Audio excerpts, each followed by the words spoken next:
Imagine spending 10 years fighting the greatest war in Greek mythology, leading thousands of soldiers, winning the war, becoming the greatest hero in Greece, only to get home and be murdered by your own wife.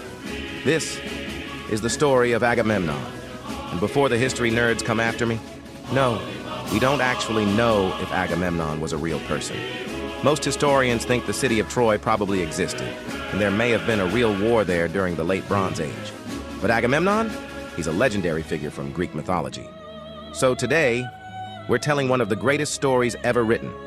Agamemnon was the king of Mycenae, the most powerful ruler in Greece. When the Trojan prince Paris kidnapped, or depending on the version, ran away with, Helen, the wife of King Menelaus, all of Greece prepared for war. Now here's the twist. Menelaus was Agamemnon's brother, which basically made Agamemnon the guy in charge of getting Helen back. So he assembled the largest Greek army anyone had ever seen and prepared to sail for Troy. Simple enough, except the wind disappeared. The entire Greek fleet was stuck. No wind, no sailing, no war. According to Greek mythology, the goddess Artemis was angry with Agamemnon. A prophet delivered some terrible news. If Agamemnon wanted the wind back, he would have to sacrifice his own daughter, Iphigenia. Yeah, things escalated pretty quickly. Different versions of the myth tell this story differently.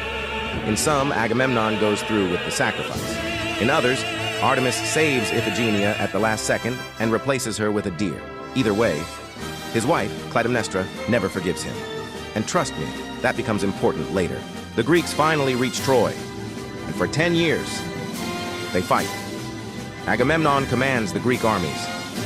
But despite being the king, he has one fatal flaw: his ego.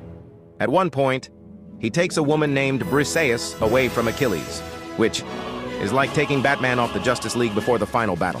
Achilles gets so angry, he refuses to fight. Suddenly, the Greeks start losing. Thousands die, all because two grown men couldn't stop arguing. Some things really never change. Eventually, Achilles returns. The Greeks use the famous Trojan horse. Troy falls. After 10 long years, Agamemnon finally wins, the greatest victory of his life. Time to go home. Celebrate, relax, maybe take a vacation. Nope. When Agamemnon returns to Mycenae, his wife is waiting for him. Remember the whole sacrificing their daughter thing? Yeah, she hasn't exactly moved on. According to the myth, Clytemnestra and her lover, Aegisthus, murder Agamemnon in his own palace. Some versions say he was trapped in a robe while taking a bath. Others tell it differently. Either way, the greatest king in Greece dies before he can even enjoy his victory. Imagine grinding for 10 years to beat the final boss, only to lose in the post-credit scene. But wait, it gets worse.